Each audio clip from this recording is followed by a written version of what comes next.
Cek cek 1 2 3, bisa dengar suara saya teman-teman ya?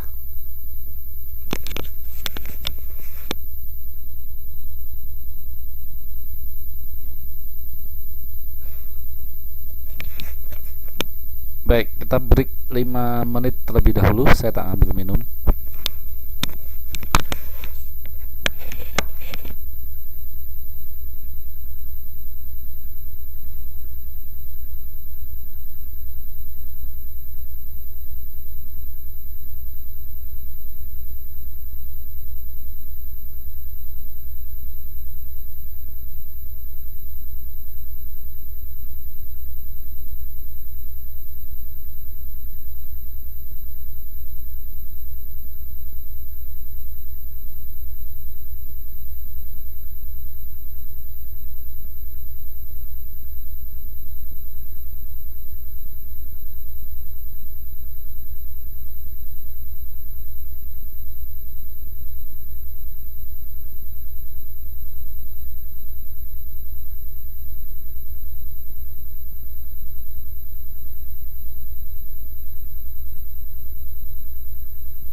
Oke, cek cek 1 2 3.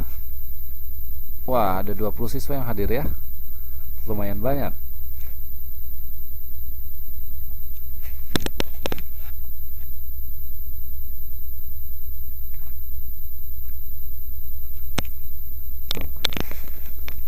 Hayo tadi pada kemana nggak masuk kelas PPKN?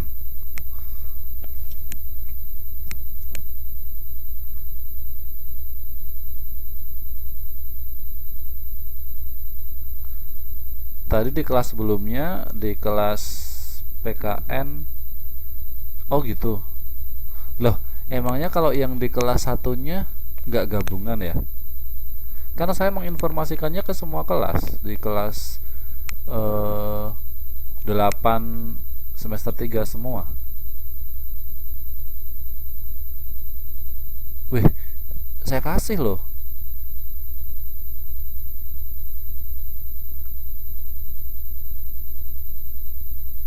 Ih, sudah mbak, sudah saya kasih ke semua kelas 8. Masa ya? Masa nggak saya kasih? Saya kasih kok semua.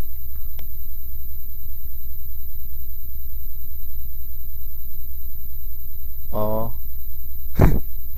nggak ada. Emang grupnya namanya apa Mbak Mulyani ya?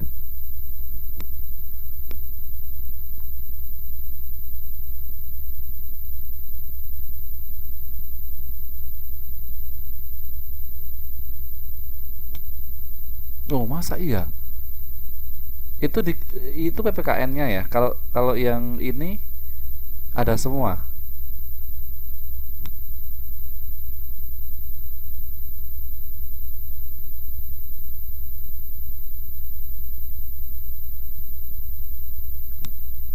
Kelas 8 itu ada 2 grup. Saya share-nya ke 4 grup loh, Mbak.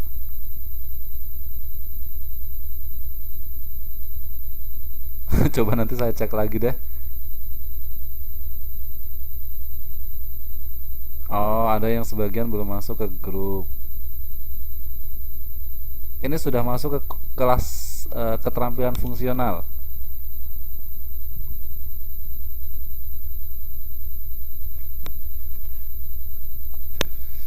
Kok jadi saya bingung juga ya.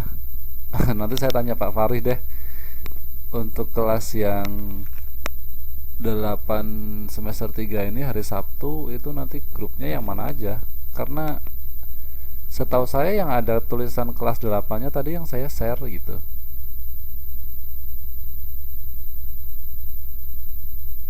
Oh, ya ya ya ya ya, saya minta maaf ya. Aduh.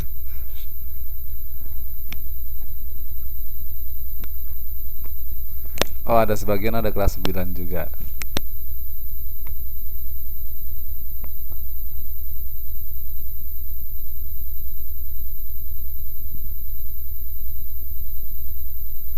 Oh, ya ya. Biar nanti itu jadi urusannya Mas Farih ya, selaku pihak akademik. Saya kira Mas Farih juga banyak sekali kerjaan, jadi agak apa namanya, agak keteter mungkin ya.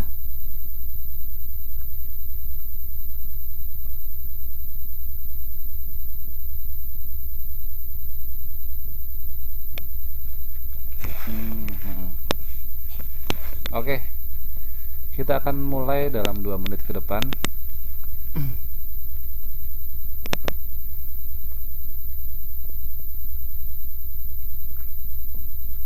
Iya, nggak apa-apa Mbak Eka. Saya juga baru bisa masuk kok hari ini untuk kelas ini.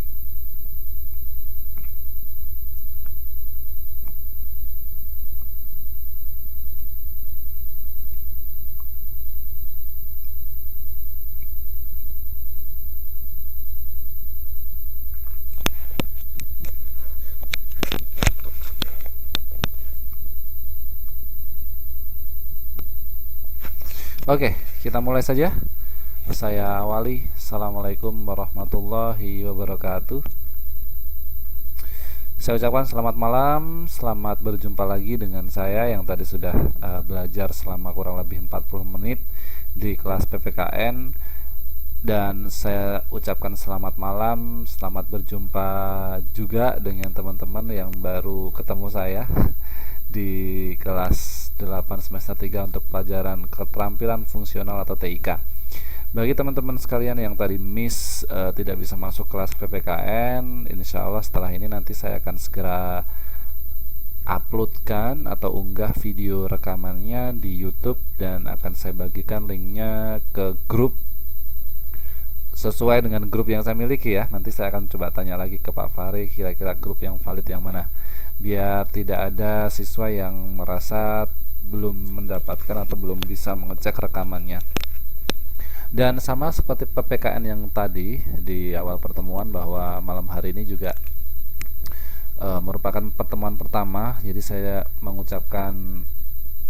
minta maaf sekali kepada teman-teman sekalian, khususnya siswa dan siswi kelas 8 semester 3 ini, karena 3 kali berturut-turut setiap hari Sabtu ada aja kegiatan atau aktivitas yang membuat saya kemudian tidak bisa masuk di kelas PPKN ataupun kelas keterampilan fungsional 3 Sabtu yang lalu ya. Yang pertama tadi saya sudah menjelaskan bahwa Sabtu pertama kemarin di tempat saya atau rumah saya itu kejatah menjadi tuan rumah acara kumpulan muda-mudi, sehingga tidak mungkin saya meninggalkannya. Masa nanti teman-teman saya pada meeting atau kumpulan saya mengajar, itu kan nggak enak. Jadi saya harus mempersiapkan snack, harus menyiapkan segala sesuatu yang dibutuhkan itu. Jadi saya terpaksa tidak bisa masuk untuk pertemuan yang pertama hari Sabtu yang dulu. Kemudian yang kedua, kemarin pas saya mendapatkan ini berita duka bahwa kakek saya meninggal waktu hari Sabtu kemarin ya, 2 minggu yang lalu, sehingga saya tidak bisa mengajar di kelas hari Sabtu malam Ahad karena malamnya harus ada tahlilan, ada yasinan gitu ya. Jadi mohon doanya saja teman-teman sekalian. Kemudian Sabtu yang kemarin saya sudah persiapkan dan mau bikin kelas, sorenya itu mau bikin kelas, tapi tiba-tiba ada info dari Pak Farih bahwa mulai dari hari Jumat, Sabtu dan Minggu itu jadi hari libur nasional memperingati hari Imlek ya. Terima kasih banyak Mbak Melia. Semoga arwah beliau kakek bisa diterima di sisi Allah Subhanahu wa taala. Dan saya lanjutkan kembali ya. Ya, tadi pertemuan yang ketiga tidak bisa masuk karena teman-teman sekalian libur. Masa siswanya libur, gurunya mau masuk, kan nggak lucu ya.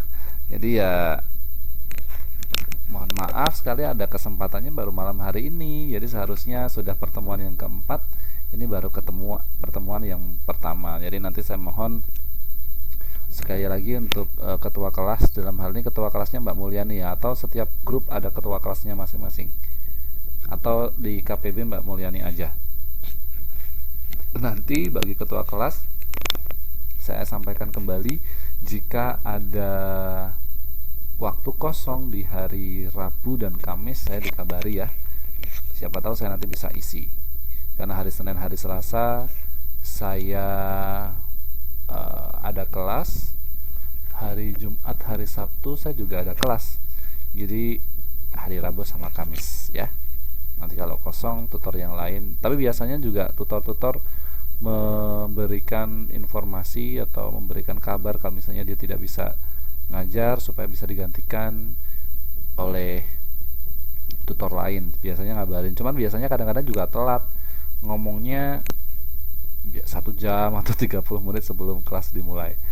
Jadi ya kita tidak tahu gitu ya. Jadi nanti bisa ditanyakan ke tutor masing-masing. Itu ya. Malam hari ini sama dengan pertemuan PPKN tadi, bahwa di sesi kedua ini di pelajaran keterampilan fungsional yang fokusnya ke teknologi informatika atau TIK, teknologi informatika dan komunikasi ya atau TIK, itu kita akan pemanasan terlebih dahulu. Jadi tidak akan saya berikan materi secara langsung saat pertemuan pertama gitu ya, karena ini ciri khas saya. Jadi pertemuan pertama akan saya gunakan untuk memberikan pengantar pelajaran dan kontrak belajar terlebih dahulu. Fungsinya supaya teman-teman sekalian bisa mengerti, bisa paham terkait dengan mata pelajaran itu sendiri dan juga isi dari mata pelajaran yang akan kita pelajari selama kurang lebih 1 semester ke depan, supaya nanti tidak uh, kemana-mana itu belajarnya, jadi terfokus ya. Sudah ada rancangan pembelajarannya, jadi ada bab-bab, ada materi-materi yang akan kita pelajari, walaupun toh nanti ada halangan atau misalnya waktunya tidak cukup, yang penting kita sudah punya guide atau sudah punya panduan untuk belajar selama kurang lebih 1 semester ke depan ya. Itu jadi kalau wali kelas saya kurang tahu ya Mbak. Kalau wali kelas saya kurang tahu, coba nanti ditanyakan ke Pak Farih. Selama ini gitu ya, sejauh ini saya juga tidak menjadi wali kelas gitu. Mungkin Pak Farih ya, wali kelasnya Pak Farih.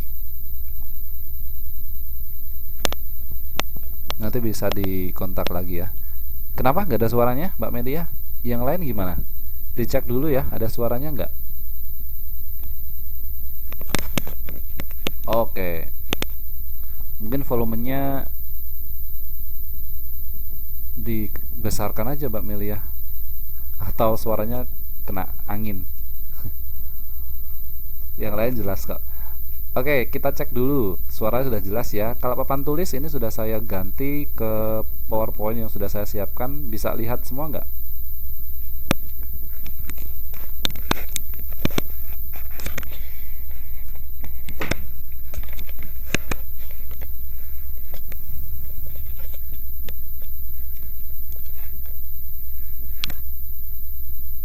Oke, bisa ya. Oke, kalau gitu kita mulai. Sebelum kita mulai materi pada malam hari ini, kita buka dulu kelas kita dengan berdoa menurut keyakinan dan agamanya masing-masing. Berdoa, saya persilahkan.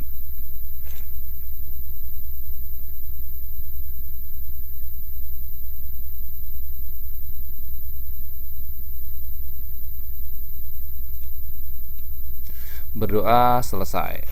Ya.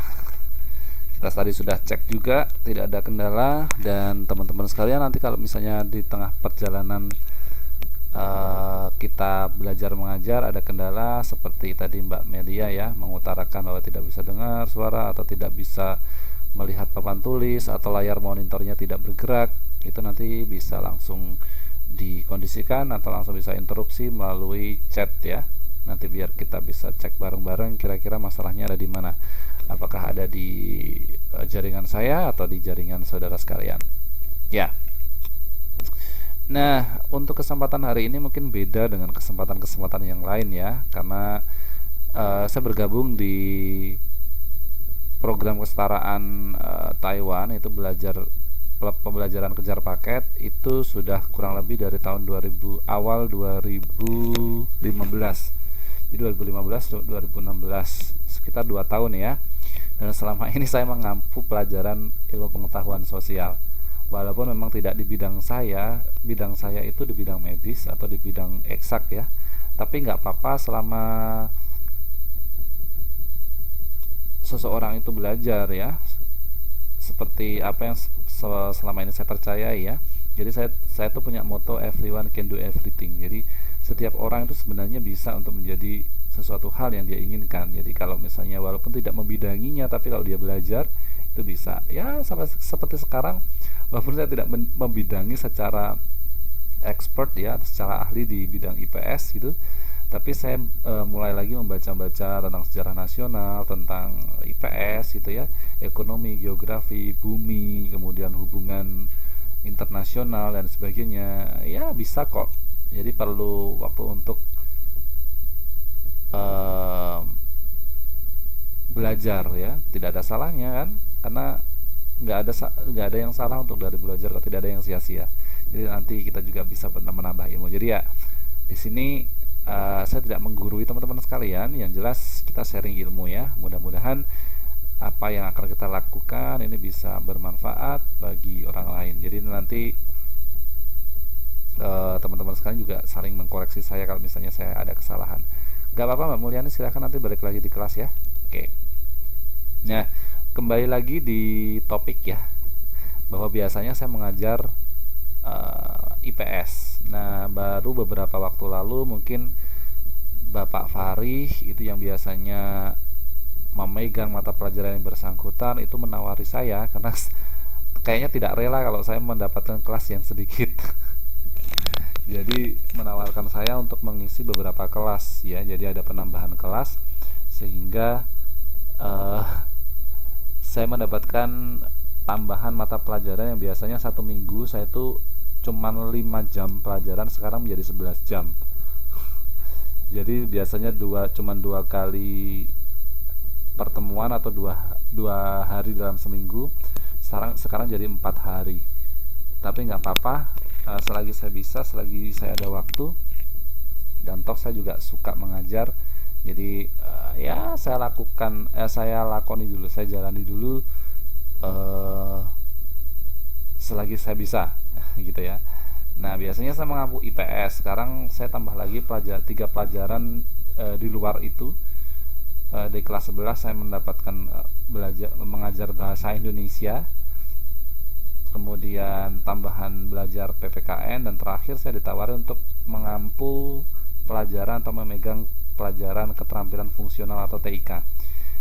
Kemarin saya tanya, yang dipelajari apa nih Pak? TIK kan bukan TIK sih, pertamanya bilang keterampilan fungsional gitu ya, KF.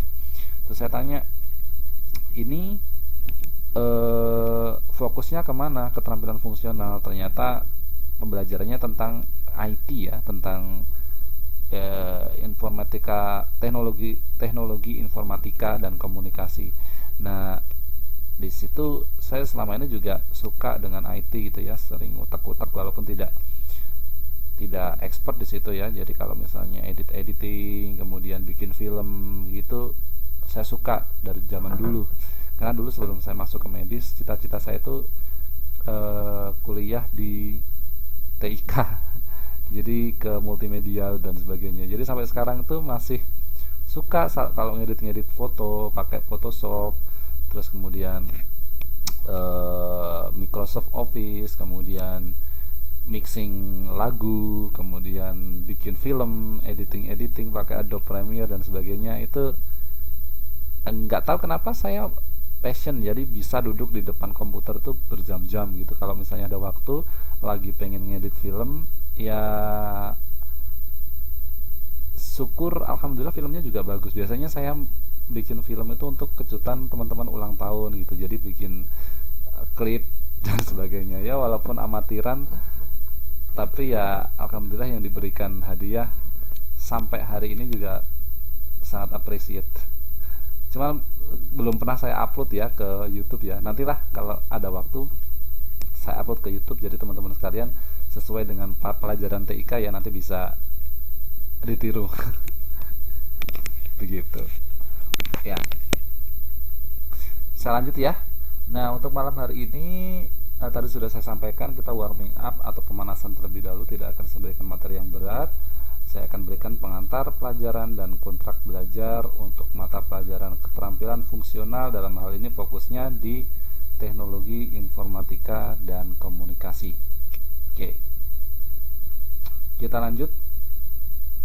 Nah, ini kan siswanya banyak nih, ada 20 siswa. Mungkin ada yang belum kenal dengan saya. Saya ulangi untuk perkenalan ya. Mungkin dulu waktu sosiologi juga belum pernah ketemu saya. Jadi ini biodata singkat saya. Teman-teman sekalian bisa panggil saya Pak Arik atau Pak Nada, sama Pak Arik atau Pak Nada.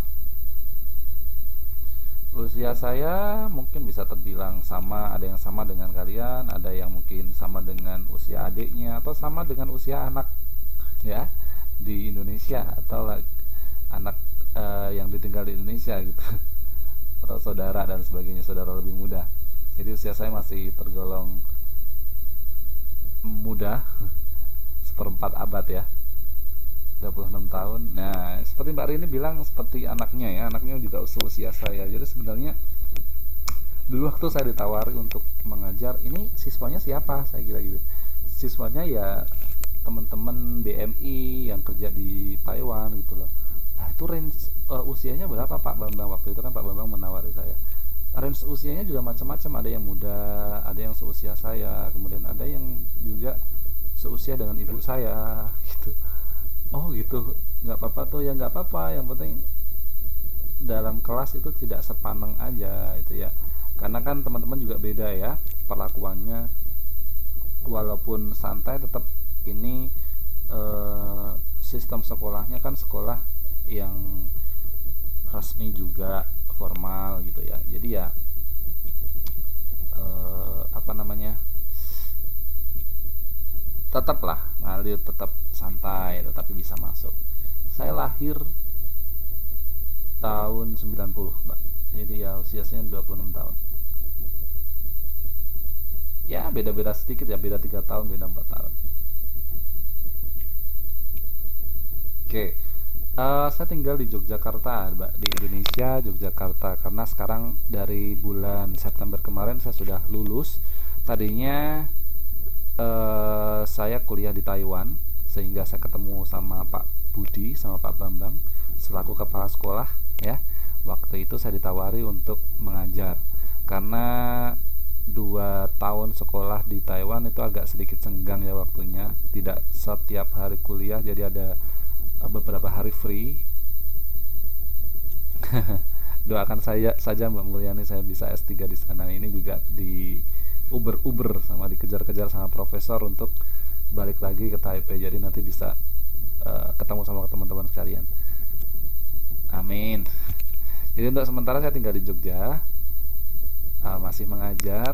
Jadi saya mengajar di bidang kedokteran medis ya, keperawatan, itu kebidanan dan sebagainya di Jogja.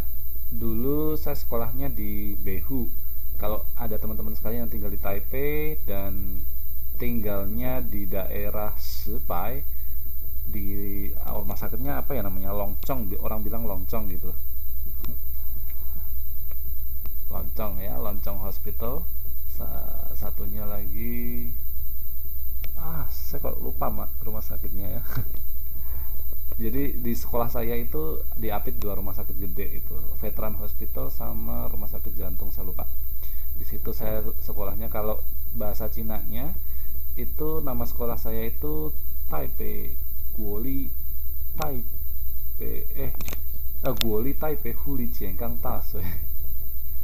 Ya itu sekolah saya, jadi National Taipei University. Janganlah, masa jangan disuntik mati. Ya itu nomor kontak saya, dan ada 2 email saya yang saya gunakan biasanya untuk teman-teman sekalian di program kejar paket. Saya pakai yang Yahoo. Gmailnya ini biasanya saya gunakan untuk akademik sekolah saya, jadi pakai Yahoo saja nggak apa. Itu ya personal information dari saya. Nah, kita masuk ke deskripsi mata pelajaran. Jadi perlu kalian ketahui juga, sebenarnya pelajaran TIK atau Teknologi Informatika dan Komunikasi itu sih apa sih? Sebelum kita perlu belajar lebih dalam materi-materinya nanti di pertemuan-pertemuan selanjutnya, kita perlu belajar atau kita perlu mengetahui tentang deskripsi, penjelasan dari TIK itu sendiri itu apa ya. Nah, saat ini di tahun 2017 ini merupakan zaman atau abad ke-21 ya, memasuki abad ke-21, sudah memasuki abad ke-21 maksud saya. Jadi sebelum memasuki tahun 2017 ini ya, waktu tahun 2000 ke sini ya, memasuki abad ke-21. Jadi kok belibet ngomongnya. Gimana Mbak Melia, sudah dengar suara saya nggak? Hilang lagi suaranya?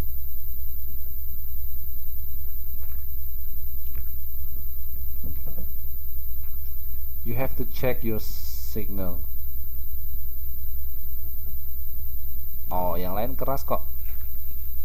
The problem is your signal, I think.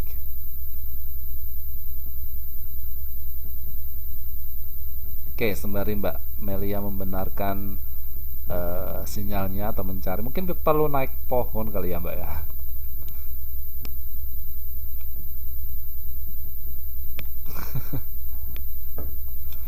Sebentar, saya balas dulu ya.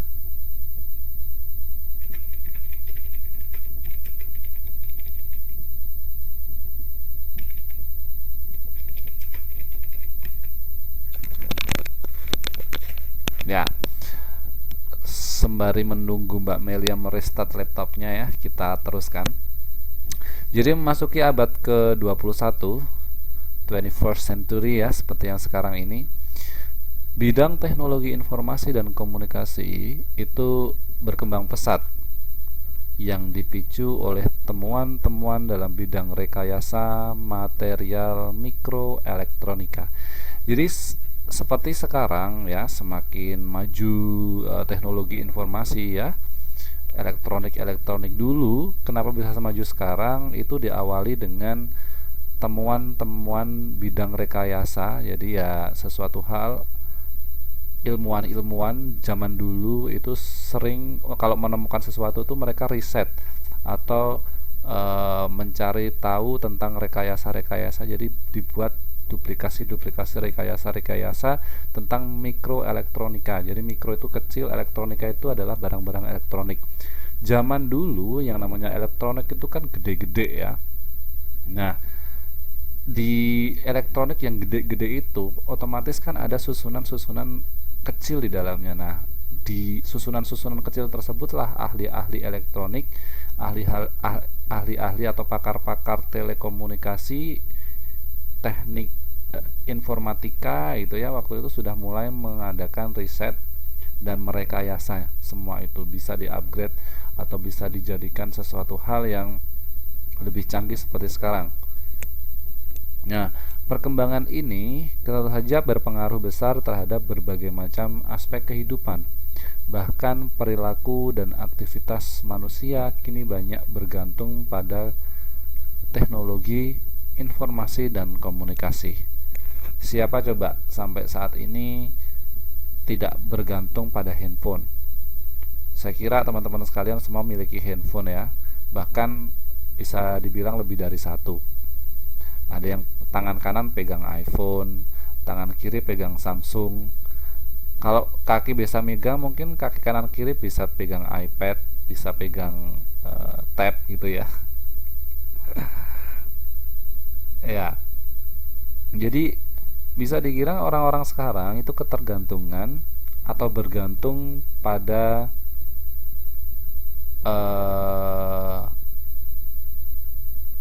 alat komunikasi atau teknologi informasi komunikasi. Tidak hanya handphone saja yang namanya teknologi informasi, sekarang banyak sekali jenisnya. Ada TV yang bisa bicara sekarang, ada komputer, ada laptop dan sebagainya. Nah, itu semuanya adalah teknologi informasi dan komunikasi. Zaman dulu, zaman saya SD gitu ya, saya belum pegang namanya handphone. Tapi sekarang kalau kita lihat anak-anak SD itu pegangannya sudah iPhone 6, iPhone 7 malahan, kemudian Samsung tablet dan sebagainya. Kemana-mana gadget yang yang dipegang ya, gitu. Dan sekarang kita juga lebih tergantung juga sama teknologi informatika. Sebenarnya semuanya itu juga bisa mempermudah kita ya. Seperti sekarang yang kita gunakan ini karena adanya teknologi informatika. Ya, kita bisa melaksanakan kegiatan belajar mengajar jarak jauh seperti ini, bermiles-miles, beribu-ribu kilometer gitu ya, jarak jauhnya dari Jogja ke Taiwan gitu.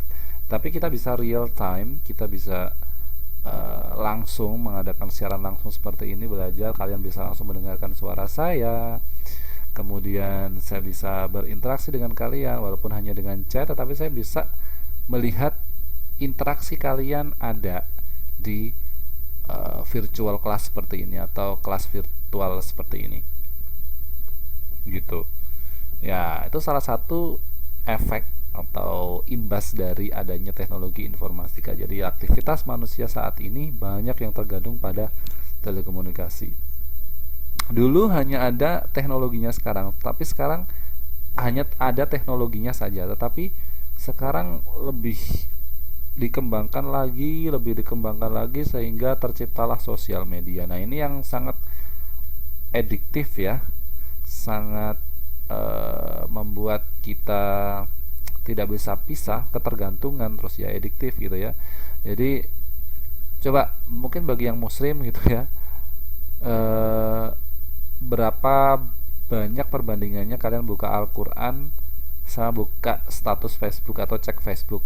Tentu saja banyak ini ya, banyak cek Facebooknya. Saya tidak memungkiri itu semua karena memang itulah yang terjadi pada saat sekarang gitu ya, yang membuat kehidupan orang itu semakin mudah. Jadi kadang-kadang adanya teknologi informatika ini mengubah cara hidup seseorang. Kalau zaman dulu kita asik banget kalau ketemu seseorang, ketemu teman ya, ketemu teman ngobrol gitu ya, face to face, tatap-tatapan, saling memperhatikan mimik wajah dan sebagainya. Sekarang kalau ketemu teman, coba apa yang dilakukan? Selfie selfie, habis itu sibuk upload ke Instagram, kemudian ke Facebook. Nanti kalau dapat like, dapat komen, oh senengnya kayak dapat uang ya, berapa puluh dolar, NT dolar gitu ya.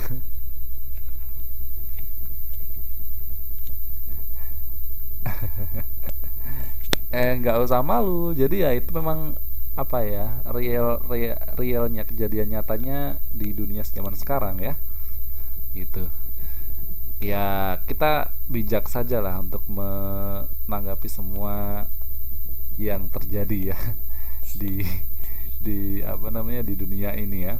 Jadi dikit-dikit live ya Facebook, dikit-dikit ini ya, kita seimbangkan lah. Jadi kita memang tidak bisa menolak atau tidak bisa mengingkari perkembangan zaman, perkembangan teknologi informatika ya, tapi juga kita seimbangkan dengan kehidupan-kehidupan kontemporer zaman dulu ya, konvensional zaman dulu. Jadi konvensional sama modern kita seimbangkan. Jadi ya ada kalanya kalau ketemu temen itu ya handphone off deh gitu ya, sosial media off.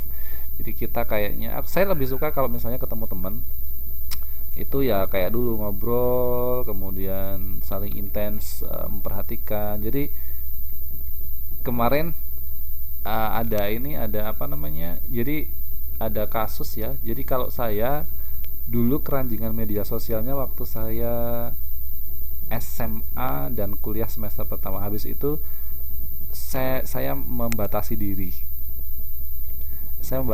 Memang susah sekali ya kalau sudah ediktif. Jadi dulu tuh kalau saya update status zaman zamannya alay zaman kuliah semester 1 tuh bisa sehari itu 10 kali, 8 kali. Tapi lama-lama memang seiring bertambahnya usia ya, jadi ada kalanya hidup itu ada privasinya, ada sesuatu hal yang mungkin tidak perlu diekspos. Jadi saya juga lama-lama sadar dan ya apa ya, membatasi saja untuk semua itu. Pertamanya susah sekali karena memang sudah ediktif ya, sudah kecanduan gitu ya, lama-lama sudah. Tapi ya kita coba dan akhirnya bisa deh hidup tanpa sosial media. Ya bisa faktor usia mbak, tetapi dulu mungkin bagi yang teman-teman, mohon maaf sekali ya, yang sekarang misalnya usianya sudah berumur, artinya berumur lebih dari 30 tahun atau sekarang menginjak 40 tahun. Dulu waktu mereka kecil gitu ya, di usia yang dulu nggak ada sosial media, kemudian sekarang terpapar sosial media, jadi waktu pubernya malah sekarang gitu. Itu ya, saya meneliti kejadian-kejadian itu sendiri karena memang saya memiliki eh, saudara saya memiliki saudara, ya bisa dibilang pak de saya atau bule saya gitu ya, yang usianya sudah kurang lebih 45, hampir 50 tahun. Zaman dianya kecil dulu kan nggak ada sosial media ya, nggak ada handphone canggih, smartphone seperti sekarang.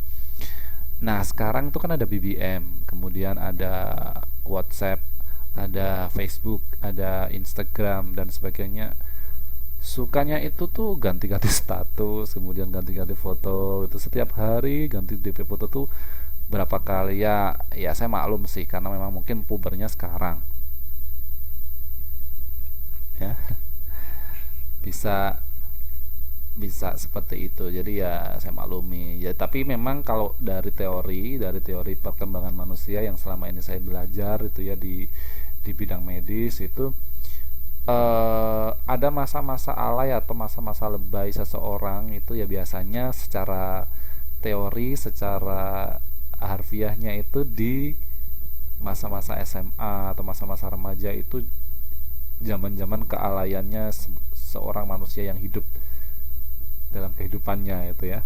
Nah, seiring bertambahnya waktu, alay itu atau lebay itu lama-lama akan berkurang karena seseorang yang sudah lebih dewasa, artinya dewasa berumurnya ya, usia bertambah 22 ke atas atau 25 ke atas, itu mereka sudah memikirkan sesuatu hal yang lain. Jadi seperti tadi ada privacy ya, sesuatu hal yang apa namanya, sesuatu hal yang memungkinkan ada kalanya memang sesuatu hal ada yang tidak perlu diekspos dan sebagainya.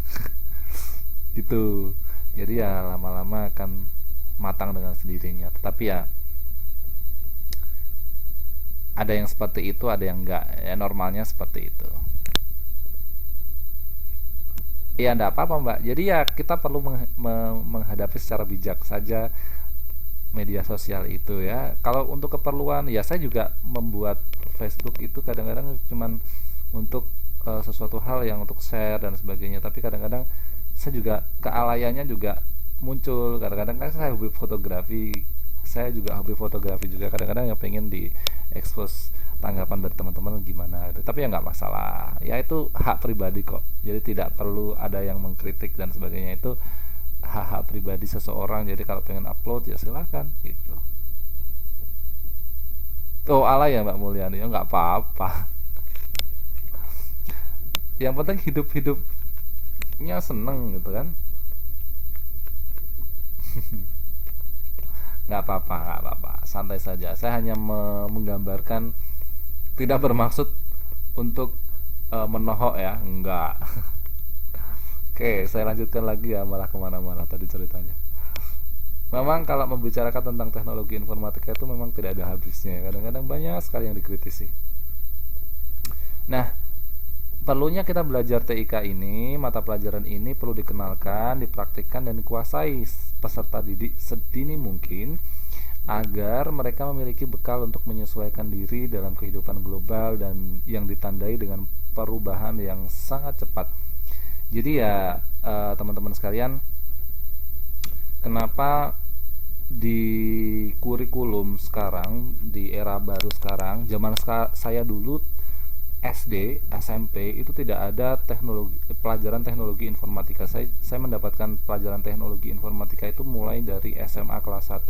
Jadi sangat terlambat sekali. Saya mulai mengenal komputer itu sejak kelas 1 SMA, dimana mungkin dulu ini ya, saya agak sedikit curhat nggak apa-apa ya.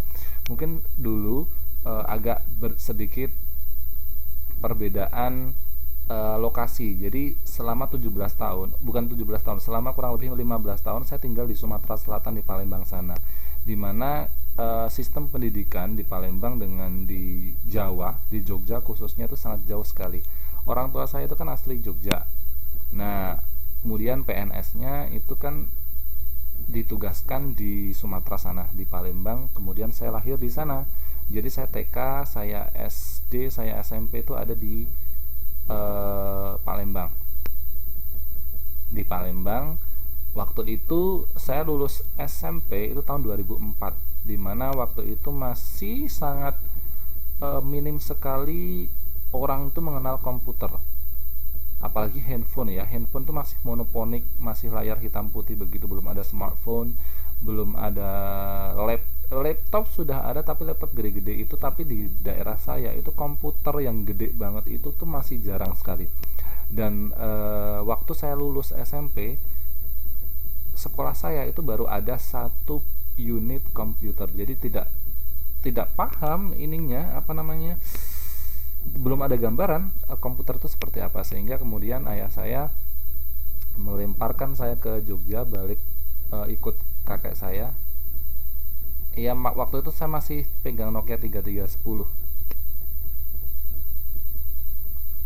Kemudian saya dilempar sekolah di Jogja. Di Jogja tahu sendiri kan, namanya juga kota pelajar gitu ya. Waktu itu saya masuk SMA kan, masuk SMA dan di kelas 1 sudah ada materi TIK. Teman-teman saya udah pada jago-jago tuh Microsoft Office dan sebagainya ya, Microsoft Office, Word, Excel, kemudian pemahaman tentang komputer, dan saya belum tahu sama sekali monitor itu yang mana, keyboard itu yang mana, kemudian CPU itu yang mana, kemudian bagaimana cara pengoperasiannya. Menurut saya biasanya kan saya, kalau di rumah itu di Sumatera dulu kan ada digital ya, ada apa, bukan digital, namanya parabola. Parabola itu saya mainkan. Kalau di situ kan ikon-ikonnya itu kan cuma gede-gede dan sedikit ya. Coba kalau buka komputer pertama kalinya, kalau kalian belum pernah terpapar, ini tulisan semua dan tab-tabnya itu kan banyak ya. Kalau komputer itu ada tool-toolnya kecil-kecil, ini buat apa, semua berguna, apakah semua berguna gitu ya, banyak sekali itu. Jadi saya bingung di situ. Dan seiring bertambahnya waktu kan saya malu tuh, teman-teman saya sudah bisa apa, jadi kalau misalnya ujian nilai saya tuh jeblok. Akhirnya saya punya siasat untuk belajar mandiri. Jadi saya beli buku. Nah, zaman waktu itu warnet itu baru munculnya. Nah, di desa saya itu baru ada, di tempat saya tinggal itu baru ada satu warnet dan itu selalu penuh. Rental komputer sebenarnya sudah banyak karena memang saya tinggal di dekat Universitas Muhammadiyah Jogja, UMY, yang notabene banyak sekali mahasiswa di situ. Jadi rental komputer itu sudah berhamburan di mana-mana. Nah, waktu itu kalau saya belajar komputer, saya kan belum punya nih, saya belajar di rental kan itu ada yang nungguin tuh mbaknya yang di sana. Jadi kalau misalnya saya cuman taktik dan lama, itu pasti akan dimarah. Saya pernah kena marah sekali. Jadi katanya kalau misalnya nggak bisa main komputer jangan main gitu kan, ini buat orang-orang yang mau ngetik dengan cepat. Dan saya kan tertohok tuh, dan akhirnya saya ada ide untuk belajar komputer tuh di warnet, walaupun mahal sekali. Kalau di rental itu kan satu jamnya 300 rupiah, kalau di warnet satu jamnya 2000 rupiah. Tetapi kalau di warnet itu kan ada ruangannya ya, jadi satu komputer ditutup. Jadi kalau misalnya kita belajar berjam-jam gitu, gak ada yang tahu, gak ada yang kena marah. Nanti kalau hang komputernya tinggal dimatiin, tinggal bayar, tinggal kabur gitu. Nah itu yang saya lakukan selama kurang lebih 1 tahun. Akhirnya saya paham komputer itu apa. Kemudian sudah mulai belajar sendiri Microsoft, ketik itu walaupun naknik ya lama. Akhirnya saya bisa belajar sendiri dan sampai sekarang ya bisa dibilang saya cukup puas dengan belajar sendiri itu. Nah itulah yang perlu ditekankan, kenapa TIK itu perlu dikenalkan sejak dini, karena supaya teman-teman sekalian yang notabene sejak dini belajar itu bisa terpapar dengan teknologi-teknologi yang sedang berkembang, supaya tidak kudet, kurang update, supaya tidak gaptek ya, gagap teknologi. Biar paham, walaupun teman-teman sekarang sudah paham ya mungkin dengan terbiasanya, tetapi mungkin ada yang kurang detail pemahamannya. Jadi nama-nama yang komponen-komponen dalam komputer itu apa saja, aplikasi-aplikasi apa saja. Nah, di sini kita akan pelajari supaya teman-teman sekalian di sini nanti bisa menyesuaikan diri dengan perubahan teknologi yang sangat cepat. Karena ya perubahan teknologi itu sangat cepat sekali loh. Dulu zaman saya SMA itu kita masih menggunakan Windows yang namanya 2000. Windows 2000 itu sangat tradisional sekali dan sangat susah. Dan akhirnya ada perbaikan, akhirnya sekarang sudah sampai Windows 10. Sebelum itu melewati Windows XP dulu, melalui Windows 7, melalui Windows 8, dan sekarang Windows 7. Itu dari segi aplikasi komputernya, belum dari segi hardware dan sebagainya. Aduh Pak, ngomong apa sih? Ya itu artinya kenapa perlu TIK dipelajari, ya supaya nanti biar teman-teman sekalian bisa menyesuaikan dengan perubahan yang sangat cepat tersebut. Begitu. Nah, ini buku pegangan yang akan kita gunakan. Jadi, saya menggunakan buku pengantar teknologi informasi atau TI untuk kelas 8 semester 2. Mungkin ada yang belum dapat ya dari Pak Farih ya. Nanti akan saya bagikan setelah ini. Saya uploadkan ke Facebook grup, jadi teman-teman sekalian bisa baca. Dan ini free, bisa kalian buka di handphone atau gadget kalian, di iPad, tab yang memiliki gadget lebih dari satu, atau lebih bagus di komputer atau di laptop supaya lebih jelas ya. Nanti akan kita bagikan bukunya. Kalau enggak ya nanti akan setiap materi yang akan saya sampaikan akan saya siapkan materinya sebaik mungkin. Oke, kita lanjutkan ya.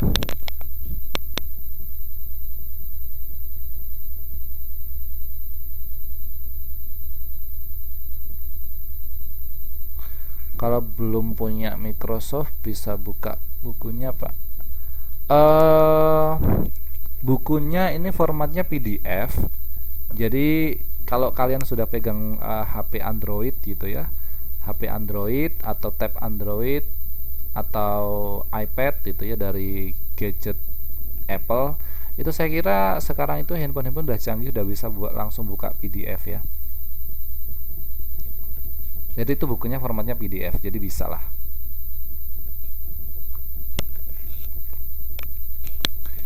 Oke.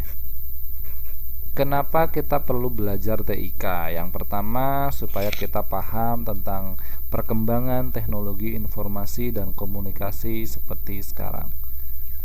Ya. Oke, ya modulnya maksudnya ya tadi ya.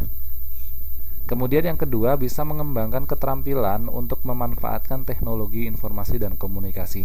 Nah, tadi seperti saya teman-teman sekalian, jadi adanya informasi dan komunikasi ini bisa menggali keterampilan yang kalian miliki sebenarnya. Saya melihat ada siswa kejar paket ini ya, entah itu KPC atau KPB, namanya kalau nggak salah Monica ya, Monica Supardi atau apa. Dia bagus banget loh kalau gambar, kalau bikin apa namanya kartun apa foto yang dijadikan karikatur atau jadi apa, itu bagus banget loh. Nah, harapan saya seperti itu teman-teman sekalian. Jadi dengan belajar ini ya, dengan belajar TI ini ya, teknologi informatika, harapannya bisa menggali keterampilan. Jadi kalau kalian hobinya coret-coret, kemudian hobinya menggambar gitu ya, nanti bisa memanfaatkan keterampilan informasi teknologi informatika. Siapa tahu nanti kalian bisa mendapatkan uang dari situ ya. Yang hobinya di bidang perfilman mungkin bisa ngedit video, yang hobinya di bidang musik, main musik, mungkin bisa mixing suara, bisa rekaman gitu ya, dan lain sebagainya. Jadi bisa digali tuh keterampilan yang kalian miliki lewat teknologi informatika. Yang hobinya nulis, jadi bisa memanfaatkan blog dan sebagainya.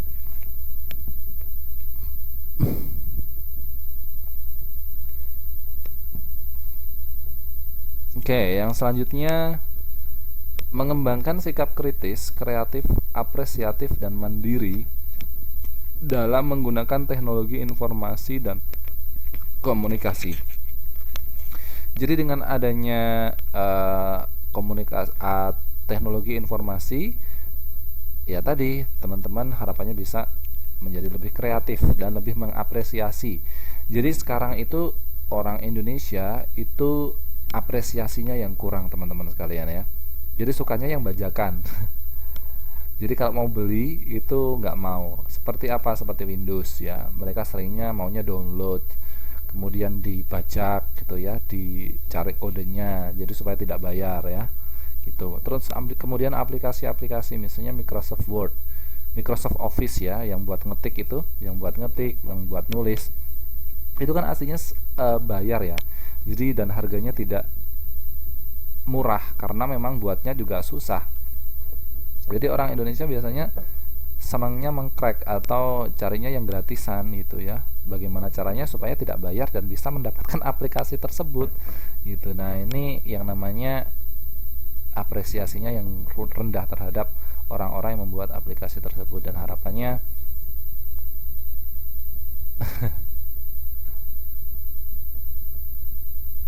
oke, nggak apa-apa Mbak Rini, sebisanya ya. Nah, itu tadi kurangnya di apresiasinya. eh Ya, memang mahal dan tidak sesuai dengan kantong ya. Tapi ya namanya juga apresiasi. Kadang-kadang kalau kita berkarya ya kita maunya didapat apresiasi ya.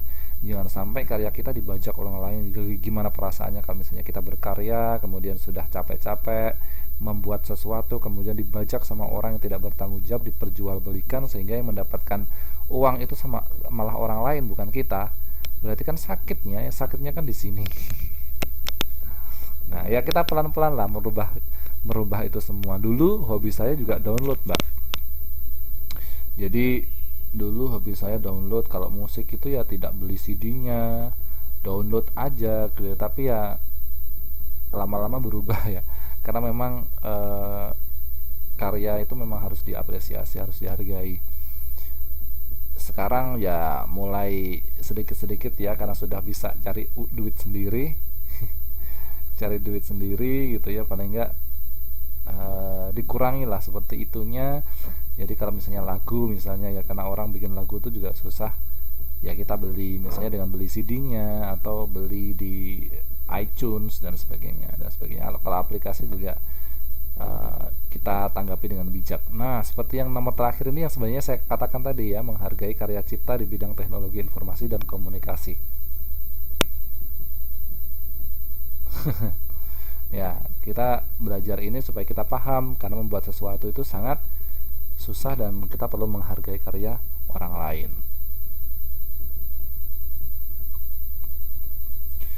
Ruang lingkup yang akan kita pelajari di mata pelajaran TIK ini adalah perangkat keras dan perangkat lunak. Yang namanya perangkat keras itu ya sesuatu hal yang bisa kita sentuh tapi bentuknya keras ya. Misalnya handphone itu perangkat keras, kemudian monitor itu perangkat keras ya, atau hardware, betul. Bahasa Indonesianya kan perangkat keras. Kemudian sound system, CPU, keyboard itu perangkat keras. Kayak namanya perangkat lunak itu adalah seperti aplikasi-aplikasi ya, seperti Microsoft Office, kemudian Adobe Photoshop, Windows, itu semuanya perangkat lunak. Kayak Android, kemudian iOS itu perangkat lunak yang bisa digunakan untuk mengumpulkan, menyimpan, memanipulasi, dan menyajikan informasi atau data. Kemudian ruang lingkup yang lainnya adalah penggunaan alat bantu untuk memproses dan memindah data dari satu perangkat ke perangkat lain. Misalnya apa tadi, ada handphone, itu kan alat bantu ya untuk memindahkan data dari tempat satu ke tempat lain. Ada internet, kemudian ada flash disk, ada hard disk, dan sebagainya, ada prosesor dan itu namanya penggunaan alat. Jadi itu saja sebenarnya yang kita pelajari di pelajaran TIK itu.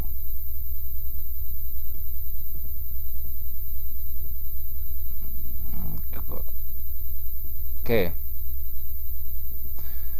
Ini yang akan kita pelajari selama kurang lebih 1 semester ke depan. Jadi tapi tidak muluk-muluk semua selesai ya. Ya. Ada 3 pelajaran yang akan kita pelajari.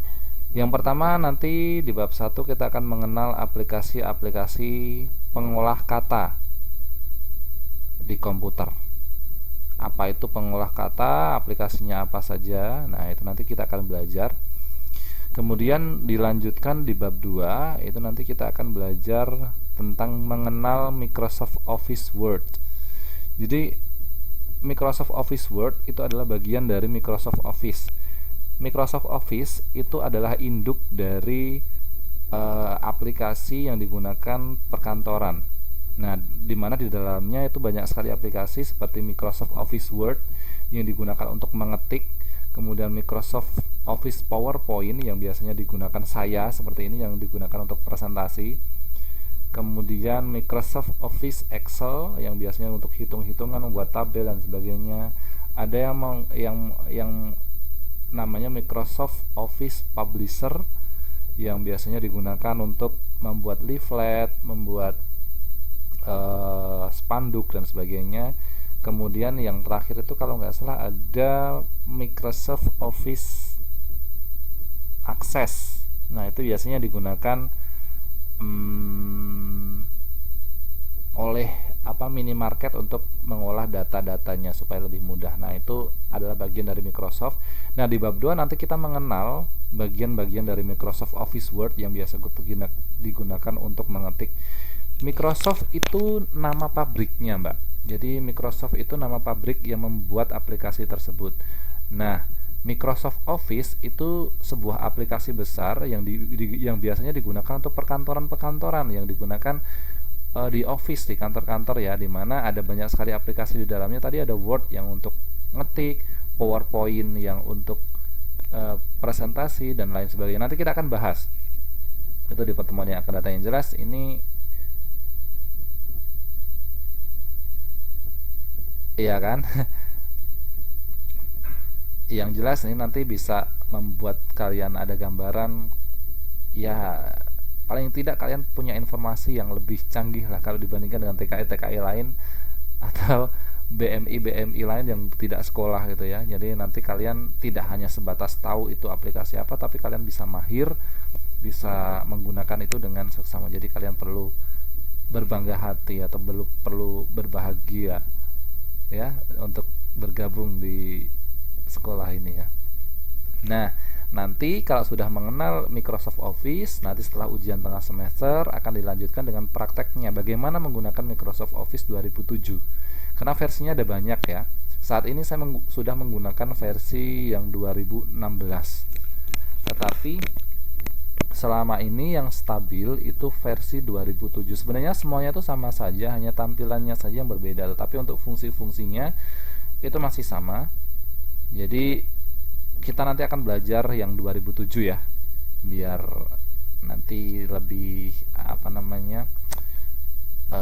kalau lebih gampang dan lebih jelas. Jadi nanti kalau belajar 2007 atau Office 2007, kalau kalian pegang 2016 itu sudah tidak ada bingung, karena yang sudah bisa 2007 otomatis nanti 2016 itu bisa mengikuti gitu. Iya, sama saja. Microsoft Office itu mengeluarkan setiap berapa tahun ya? 2007 setiap 3 tahun sekali updateannya itu. Jadi dari pertama kali itu 2000 yang saya ikuti ya selama ini itu ada 2003. Kemudian ada updatean lagi 2004. Kemudian ada updatean lagi 2007. Nah, 2007 ini yang paling stabil, yang paling banyak digunakan orang. Kemudian ada lagi versi 2010. 2010 itu banyak sekali bugs atau banyak sekali kekurangannya. Jadi kalau misalnya kalian ngetik itu tiba-tiba kalau disimpan nggak ada spasinya sama sekali. Itu ciri dari Microsoft Office Word 2010. Kemudian ada perbaikan 2013 yang mengadaptasi antarmuka atau tampilannya itu mengacu pada Windows 8. Kemudian ada lagi updatean tahun 2016 itu mengacu pada Windows 10. Jadi ya nanti kita pakai 2007 ya untuk pengoperasiannya. Oke. Itu yang akan kita pelajari standar kompetensinya ya. Nanti kalian akan memahami, akan belajar tentang aplikasi pengolah kata ya. Kemudian akan memahami menu dan icon ya dalam Microsoft Office Word 2007, fungsi-fungsi setiap menu, setiap icon gitu ya. Nanti akan kita pelajari sehingga kalian tidak lagi meraba-raba, tinggal klik itu tidak. Jadi setiap kali ada icon kalian klik, kalian paham maksudnya apa dan fungsinya apa. Itu yang sebenarnya kita pelajari. Kemudian yang selanjutnya adalah melakukan operasi dasar pada aplikasi Microsoft Office Word 2007. Nah, nanti kita bagaimana cara menggunakan Microsoft Office Word itu sendiri. Ya, bagaimana kita menggunakan Microsoft Office. Kalau Windows beda, Mbak. Jadi Windows itu operasi komputernya, tapi kalau Microsoft Office itu biasanya yang digunakan untuk ngetik-ngetik saja, itu beda. Nanti kita akan pelajari secara lebih lanjut ya yang namanya bedanya, kemudian fungsinya ya. Gitu. Saya kira ini kok teman-teman akan mudah nanti memahaminya. Proses belajarnya nanti ini masih sama dengan proses belajar yang biasa saya gunakan, ada penjelasan tutor, pendalaman materi, diskusi, penugasan, ujian mid semester dan ujian semester.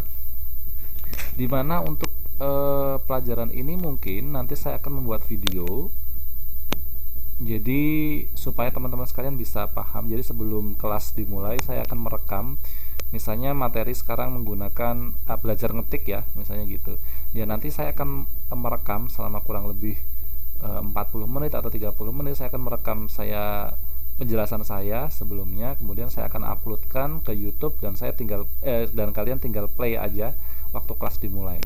Jadi nanti kalian bisa melihat videonya bagaimana mengoperasikan, sehingga nanti kalian bisa praktek sendiri di rumah di tempat kalian masing-masing gitu ya.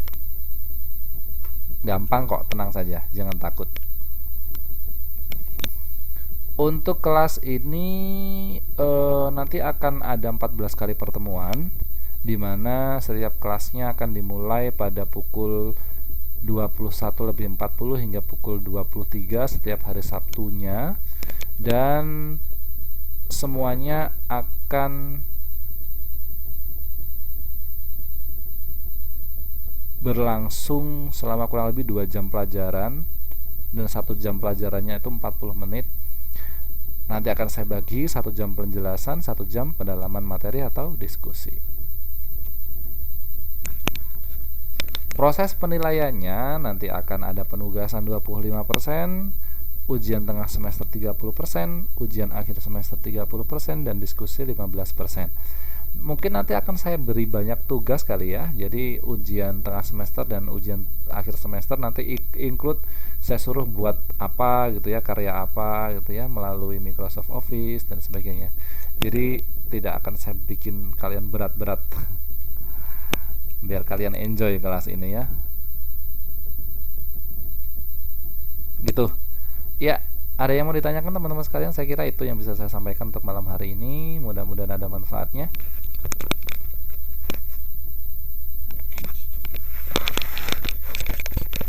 Tugasnya nggak berat kok, Mbak. Nanti mungkin saya suruh ngetik apa gitu ya, saya suruh nyari apa di internet terus dikumpulkan gitu aja. Tenang saja, jangan dianggap berat lah, kan belum dilaksanakan. Nanti kalau sudah dilaksanakan terasa berat, boleh deh komplain. Tapi kalau sekarang kan belum dilaksanakan, jadi belum tahu. Boleh, setiap hari akan saya berikan rekamannya, tenang saja.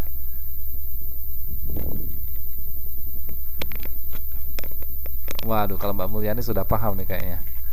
Ada yang mau ditanyakan? Kalau tidak ada yang ditanyakan, saya akan berikan kalian 8 menit free untuk beristirahat lebih awal ya.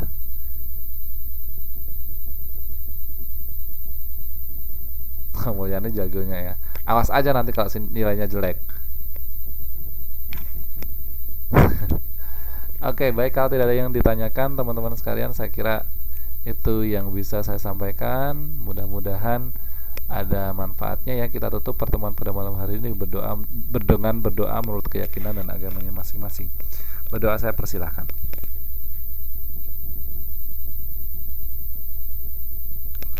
Berdoa selesai, saya ucapkan terima kasih sekali lagi atas atensinya. Saya sangat luar biasa bahagia, banyak sekali yang masuk kelas malam minggu ini. Selamat bermalam minggu, selamat hari libur besok. Saya ucapkan terima kasih sekali lagi, dan saya ucapkan selamat beristirahat. Sampai ketemu di pertemuan yang akan datang hari Selasa ya, di pelajaran IPS. Saya berharap teman-teman sekalian tetap diberikan kemudahan dalam melakukan sesuatu yang jadi kerjanya setiap hari, dan semoga semuanya diberikan kesehatan selalu. Baik, itu saja yang bisa saya sampaikan. Kurang lebihnya mohon maaf. Saya tutup, saya akhiri. Assalamualaikum warahmatullahi wabarakatuh dan selamat malam.